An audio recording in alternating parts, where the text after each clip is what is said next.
हनुमंतराया, जास्त काही नको. निवडलेल्या मार्गाला योग्य दिशा आणि मेहनतीला यश मिळू दे. कारण कष्ट प्रामाणिक आहे. सोडून तुला आज मातीला तू जाग उधाणू दे आज उरी.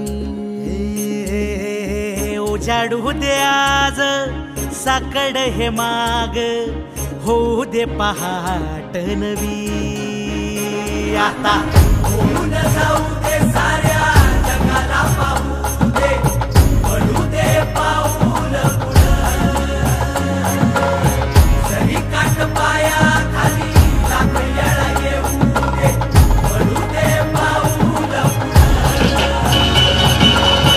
मोठी लढाई लढू मातीसाठी र गड्या मनगटाचं जोर लावून. दाटला जरी अंधार एकजूट होऊ आज दिवा देऊ तेज धावून.